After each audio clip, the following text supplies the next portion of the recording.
They said humanity had outgrown war, that our history was a scar best left unspoken. But out here, beyond the warm light of home, peace felt more like a rumor than a promise. The stars above Tartarus 9 were cold and sharp, each one a reminder of how small we truly were. Yet on that lifeless moon, the heartbeat of mankind still thundered beneath steel and dust. The 3rd Expeditionary Marines called it a post, but it was really a vigil, a lonely watch against the dark. The air was thin, the ground was poison, and the silence was heavier than armor. Every man and woman knew the routine: check the rifle, clean the visor, say a quiet prayer that no one ever hears the alarm. They didn't complain. They didn't ask why. They simply waited. Because waiting, that steady discipline, is what turns fear into readiness, and readiness into resolve. They were Marines, born from the fires of every war humanity swore would be its last. Carved from tradition, tempered by duty, they stood on the edge of nowhere and kept watch for everyone else. They thought the void was empty. For centuries we looked into the dark and saw only silence. But silence can hide a predator. First contact came not as a message, but as fire. Unknown ships tore across the upper atmosphere, their hulls glowing like falling suns. Plasma rained down, carving light into the black sky. The aliens had studied our history and called us savages. They saw the wars, the chaos, the endless struggle, and thought we had learned nothing. But they misunderstood the word. Savage was never mindless. It was the strength to keep going when logic says surrender. One lance corporal muttered over comms, "Looks like the universe finally noticed us." No one laughed. They just checked their magazines and waited for the order. When the order came, it was 3 words every Marine knew by heart: hold the line.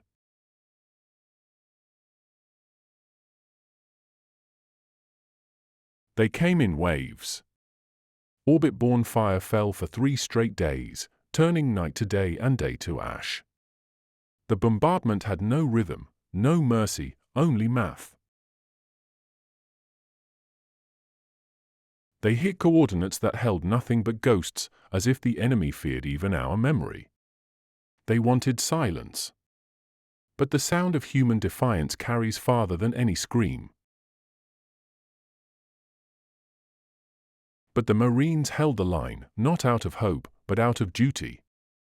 Every blast shook the ground, yet every heartbeat answered back. Between the thunder, you could almost hear prayers mixed with laughter, the strange calm of men who've accepted their post.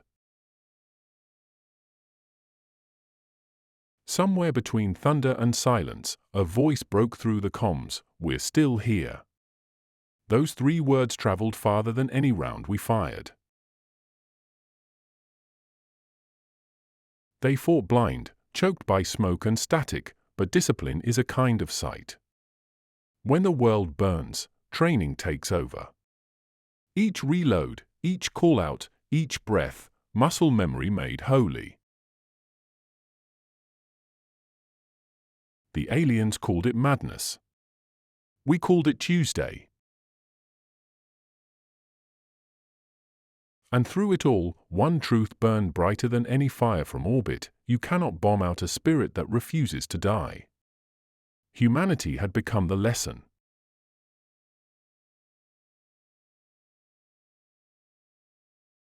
The line held, but the ground didn't.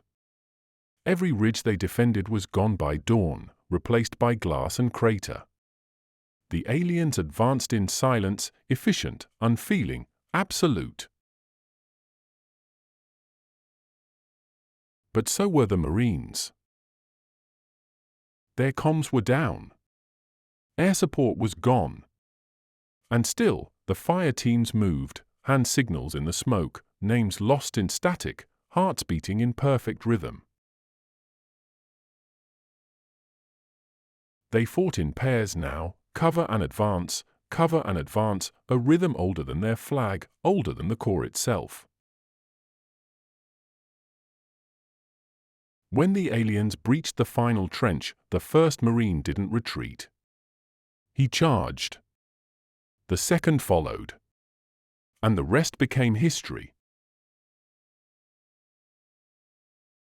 Grenades, rifle bursts, hand-to-hand, the kind of violence that no machine could match, because it was born of love, love for the one standing next to you.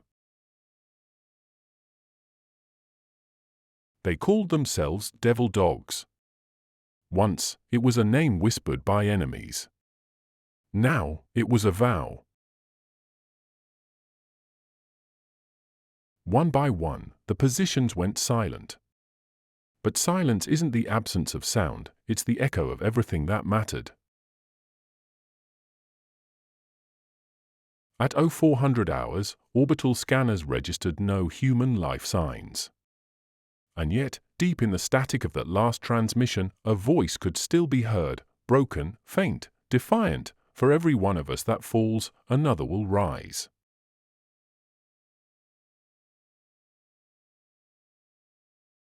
And that was enough. The galaxy would remember the Devil Dogs, not as victims, but as the standard.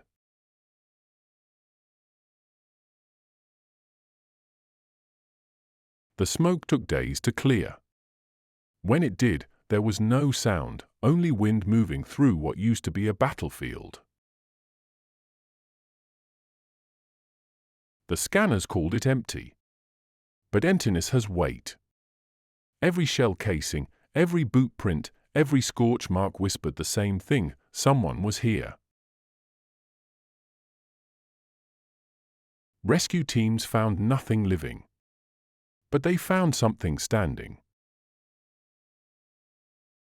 A flag. Tattered. Burned. Still upright in the ash. They said it had fused with the rock beneath it, as if the planet itself refused to let it fall. No monument could say more. No speech could carry further.